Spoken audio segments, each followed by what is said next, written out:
जो 2025 में कुछ इवेंट्स ऐसे हुए जिनकी वजह से इंटरनेशनल लेवल पे पाकिस्तान की अहमियत में इजाफ़ा हुआ और पाकिस्तान जो है उसको बार बार डोनाल्ड ट्रंप साहब की तरफ से तवज्जो भी मिलती रही, अहमियत भी मिलती रही। लेकिन ज़ाहिर बात है पाकिस्तान तो जो भी फैसले कर रहा था वो अपने नेशनल इंटरेस्ट में कर रहा था और फॉर द टाइम बीइंग वक्ती तौर पे ट्रंप साहब का भी वही मुफाद था जो पाकिस्तान का मुफाद था। ट्रंप साहब भी मोदी साहब से नाराज़ थे, लिहाजा वो अपनी नाराज़गी का इजहार करने के लिए पाकिस्तान की तारीफ़ें करते रहे।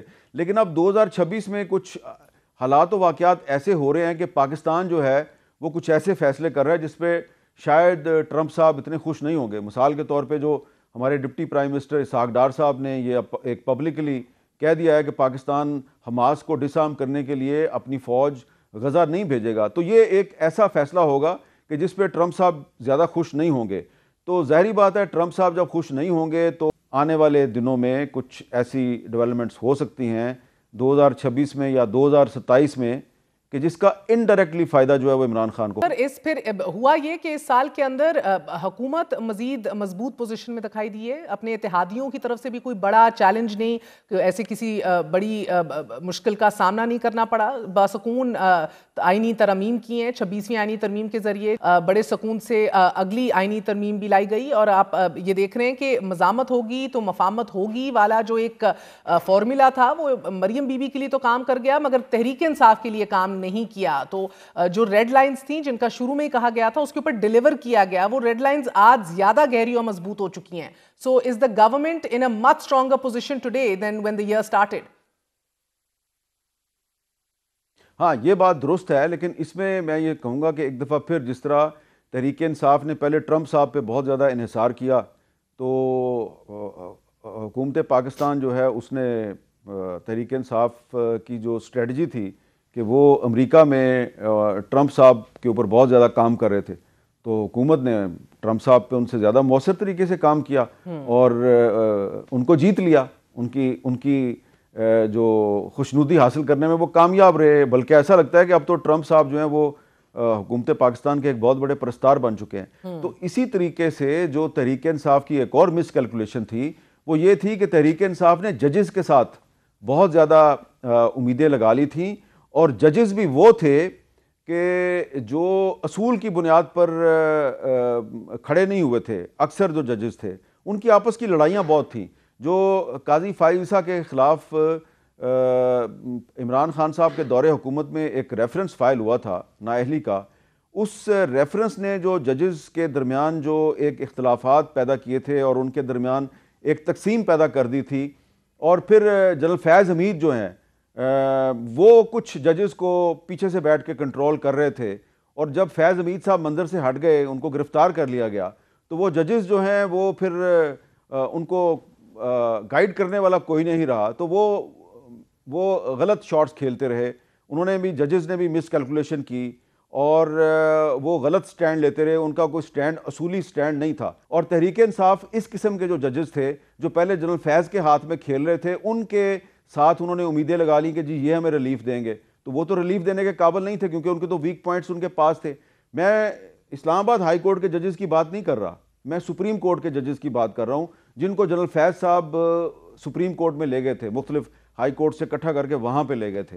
तो ये भी एक मिस कैलकुलेशन थी और यहाँ पे हुकूमत जो है उसने 26वीं आईनी तरमीम के जरिए उन जजेस को भी गैर मौसर कर दिया और फिर उनको इस्तीफा देने पर भी मजबूर कर दिया। तो ये बात बिल्कुल दुरुस्त है कि इस मामले में हुकूमत की स्ट्रेटजी कामयाब रही। तहरीक इंसाफ की जो मिस कैलकुलेशन थी उसका उसे बहुत ज़्यादा नुकसान हुआ। तो मीर साहब, ये साल तारीखी इस हवाले से भी रहा है कि पहली बार इस मुल्क को अब एक आपने देखा कि एक डीजी आईएसआई की, साबिक डीजी आईएसआई की कन्विक्शन हुई, एक नया फील्ड मार्शल मिला इस मुल्क को, दस्तूर के अंदर तरमीम हुई, मुकम्मल ढांचा तब्दील किया गया और एक साबिक वज़ीर आज़म को नेशनल सिक्योरिटी रिस्क करार दिया गया। सो आने वाला साल 2026 आपको क्या मुलाकातों की मजीद भीखें और मजीद सजाएं और सियासी तनाव का साल ही दिख रहा है या कहीं आपको लग रहा है कि पॉलिटिकल स्टेबिलिटी अब आएगी?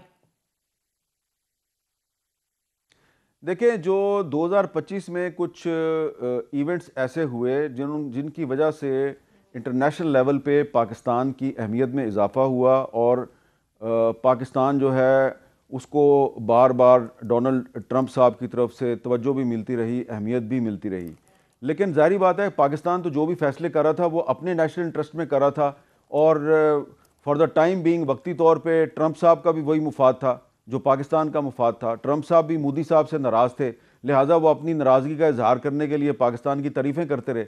लेकिन अब 2026 में कुछ हालात व वाक़यात ऐसे हो रहे हैं कि पाकिस्तान जो है वो कुछ ऐसे फ़ैसले कर रहा है जिस पे शायद ट्रंप साहब इतने खुश नहीं होंगे। मिसाल के तौर पे जो हमारे डिप्टी प्राइम मिनिस्टर इसहाक डार साहब ने ये एक पब्लिकली कह दिया है कि पाकिस्तान हमास को डिसआर्म करने के लिए अपनी फ़ौज गज़ा नहीं भेजेगा, तो ये एक ऐसा फ़ैसला होगा कि जिस पे ट्रंप साहब ज़्यादा खुश नहीं होंगे।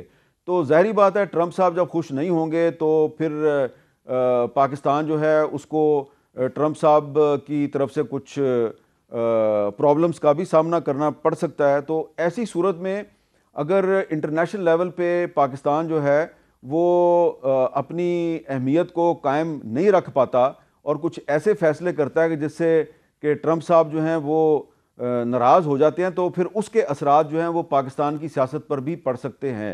लेकिन अगेन मैं ये बात करूँगा कि तहरीक इंसाफ जो है वो अगर पाकिस्तान में अगर उसने पाकिस्तान ही की सियासत में और पाकिस्तान ही के जो मामलात हैं उसके ज़रिए कोई अपनी अहमियत कायम करनी है और पॉलिटिकल ऑब्जेक्टिव्स हासिल करने हैं, तो उसको पाकिस्तान के अंदर रहकर पाकिस्तान के जो मारूजी हालात हैं, ग्राउंड रियलिटीज़ हैं, उनके मुताबिक अपनी पॉलिटिकल स्ट्रेटजी बनानी होगी। ये नहीं हो सकता कि आप कभी ट्रंप साहब पे इन्हिसार करें, कभी आप यूरोपीय यूनियन की जो लीडरशिप है आप उस पर इन्हिसार करें। तो आपको अगर पाकिस्तान के अंदर सियासत करनी है तो पाकिस्तान के लोगों पर, अपने सपोर्टर्स पर इन्हिसार करना पड़ेगा। मगर आपको लगता है कि इस हुकूमत का एक ये बड़ा मजीद एक कंफर्ट जोन जो है वो कंटिन्यू करेगा और सियासी तनाव को कम करने के ऊपर शायद इतना जोर ना दिया जाए कि जितना आप शायद ये मुआशी इस्लाहात के ऊपर अपनी तवज्जो मरकूज करेंगे आने वाले साल में? देखें, इस वक्त पाकिस्तान में जो सियासी तनाव है ना वो सिर्फ उसका ताल्लुक हुकूमत और तहरीक इंसाफ की कशीदगी से नहीं है। पाकिस्तान में जो है वाहिद अपोजिशन पार्टी सिर्फ तहरीक इंसाफ नहीं है, और भी बहुत से ट्रबल स्पॉट्स हैं जहाँ पे कि तहरीक इंसाफ का इतना ज़ोर नहीं है, वहाँ पे उसकी इतनी पॉपुलैरिटी नहीं है, लेकिन वहाँ पे भी तनाव कम करने की ज़रूरत है। मिसाल के तौर पे बलोचिस्तान है, मिसाल के तौर पे आज़ाद कश्मीर है, मिसाल के तौर पे गिलगित बल्तिस्तान है। अब मेरे ज़ाती ख्याल में तो इस वक्त आज़ाद कश्मीर जो है उसको बलोचिस्तान से भी ज़्यादा तवज्जो देने की ज़रूरत है, क्योंकि वहाँ पे जो तनाव है वो तहरीक इंसाफ और हुकूमत के दरमियान नहीं है, वो वहाँ की पॉपुलेशन और वहाँ की जो इस वक्त इंतज़ामिया है उसके दरमियान है।